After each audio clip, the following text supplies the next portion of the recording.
Yeah, he's an ex-military guy. You know, he was kicked out of the military, and now he's kind of just rolling around the universe. The ship that he flies is called the Blue Whale, and he stole it from a museum, although he tells people he didn't. Laisne, who played DERASI VORDE. I mean, we had a lot of good choices for DERASI, but he just brought the comedic element into the film. DERASI, I really felt, I felt so strongly about Jay. We saw many different DERASIs. In fact, I think we saw the most actors for that role being the leading man. He had the look, he had the attitude, he had the presence. I mean, he was just such a dream to work with. Everybody enjoyed him on set. You know, I highly recommend any producers or directors that take this guy. He's got star value written all over him. I mean, it's a very serious role and it's quite a journey for him, but we felt there needed to be just that little bit of humour in there to keep the humanity of it. And Jay really nailed that, and I was so pleased to be able to give Jay the call and let him know that he'd been cast, because I had backed him the whole way. He really held the production together. You know, he had some, when times were tough, he was able to make the crew laugh. He made everyone feel at ease, and he was just a real consummate professional. And I couldn't imagine the film or the role without anyone else but Jay. He gets pulled into a situation like, you know, like we all do in life, where you didn't know you were going to be here, and now you either step up or you step down. I don't want to overanalyze a simple man. I just don't. I want to make him as simple as the parts of me that are simple. I ate a lot of donuts to prepare, you know, because he's not the normal Han Solo, really in good shape kind of hero. He's not preparing to be the hero. He's just a guy that gets pulled into a normal situation. It's like the heavy guy that's walking home from work one day and he sees a burning building. He doesn't want to go in there. He hasn't been preparing for it, but he goes in there and he maybe saves a few people. And I had gone to the director and I said, you know, you've got the F-bomb running all throughout the script, and it's almost like in 2800, that's the way they talk. They use the F word as if it was a second language. Why don't we show my bare ass? You know what that means? And he was like, okay. I said, I just think it's funny is that he's a guy that just kind of lets it all hang out, that he would walk in to the captain's deck and, you know, be in a sheet and maybe turn around and, you know, you would see his full ass. And he was like, oh, he's the kind of director that just goes with that. We have one more, please. Huh? We have one more, please. Huh? Yeah, I just want to make sure you guys take me serious as captain here. I just had to confirm that rumor. You do have a tight ass. I do have a tight ass. That's a golf clap. You know what that is? That's 40 years of ice cream.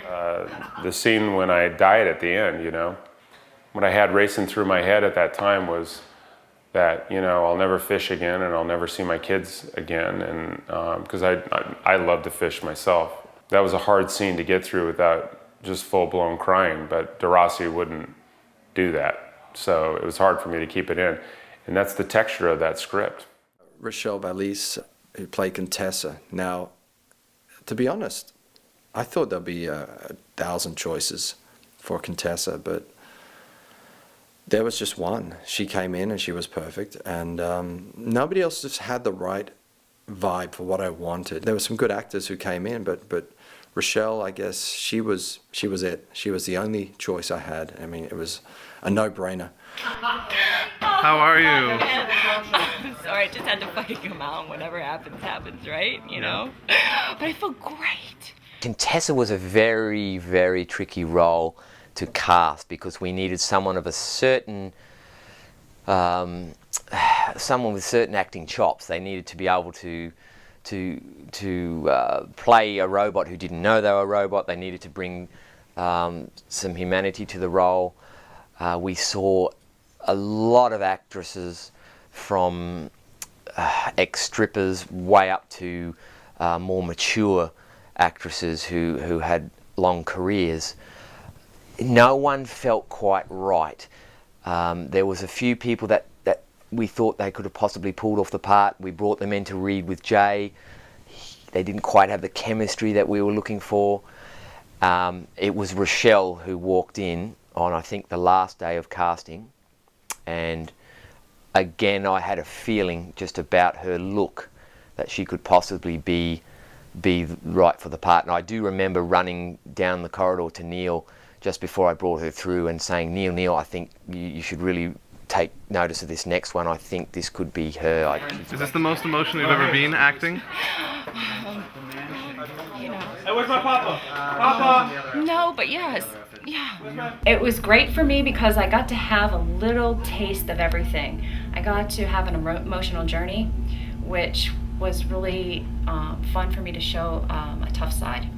I really enjoyed that. The character I play is a clone, number 387 of a relatively unsuccessful clone series. Will, who played Sorgon, he wasn't even scheduled to come in for the casting. He just turned up, and a friend of a friend. No, I can't. Not at this speed. No, we're not entering at this speed. We have to time it perfect. You trust me on this? I'm willing. He was able to bring another dimension to the role that I guess we didn't expect to have.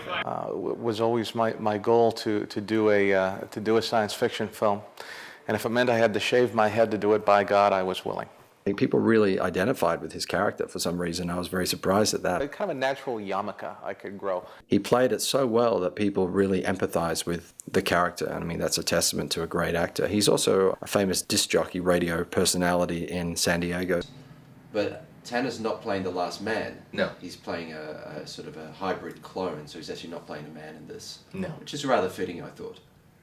Sorgon has been altered to be slightly less manly, as all clones are when they hit puberty. You have a lot of duos where you have a sidekick who kind of supports the superhero in a way, and this is similar to that. Only Sorgon is blatantly disrespected. He's a bit bumbling, and you never quite know where his motivations lie. Although he seems loyal to the captain, there are a few twists and turns. Cynthia Ikes, who played Alicia.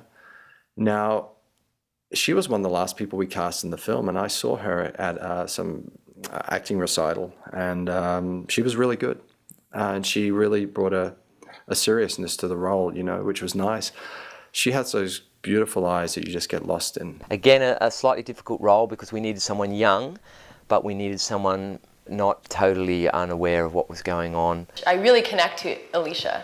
There's so many different layers of Alicia. There's vulnerability, there's humor. I felt that it was a juicy role, and it was good for me, and Neil obviously felt the same way. Instead of going into it thinking, well, Alicia's got to save all of humanity, it's basically like a metaphor, as in, you know, saving myself in a way, and that's how I kind of dove into it. And so, you know, Alicia has many different layers, as does, you know, most people. She, you know, is very vulnerable, has been through a lot. I basically prepared by using as-ifs. If this was a certain situation that was going on in my life, how would I act as if this were the case? So it was very fun to prepare for this role, and I connected with it quite immediately, actually. Kari, who played GORLOCK, and you know, a true professional in every sense of the word. She was just so good to have on set. Well, I am GORLOCK, and I am a construct. So basically what that means is that many centuries ago I was possibly a human being, is the rumor.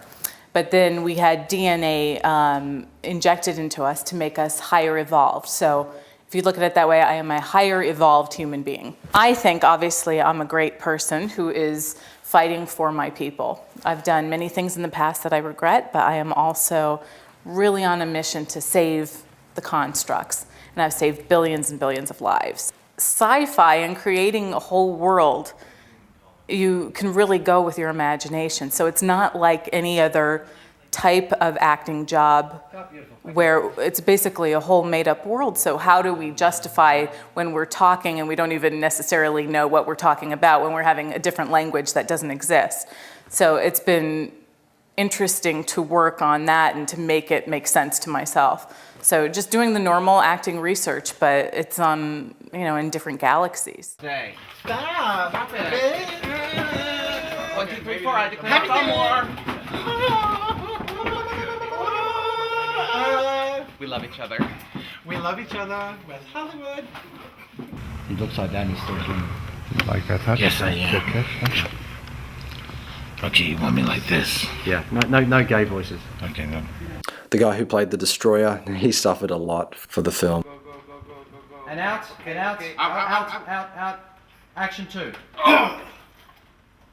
James was a really nice guy who had good makeup people who wanted to experiment. That was the thing, everyone collaborated on the movie and everyone wanted to experiment and try something new and different. So I guess that was our feeling for the film, was to do something special. This is Peter. She's playing Shutak and the Blue Whale. Apologies for being late. Shutak, Peter has the most wonderful voice. She's also a professional voiceover person. Peter Johnson was another one. She was the voice of the Blue Whale and also acted in the film as Shutak. And, you know, I thought that was kind of a cool thing to have her on board. And then, for those people who don't know that, she actually has an Australian accent, and she was able to disguise her accent for the movie, and that was very cool in my books. The acting technique that I use has a lot of imagination work, so I obviously went back, watched the previous movie. I guess there's a couple of previous movies, but the one that was most recently in this universe, called Battle Space, which involves the race of the Constructs, which is what I am. And so I got a better idea of where they come from, what their motives used to be. This is obviously, I think, 500 years after Battle Space, but the Constructs still exist and they still have a lot of the same problems. So that was a place to start. And then, of course, I had to imagine my own existence prior to this point, how I've come to know the Nephilim, probably through diplomatic negotiations and such things, and how we've decided to turn on the humans, basically, and wipe them out. So trying to get this imagined back history in my mind is sort of where it began.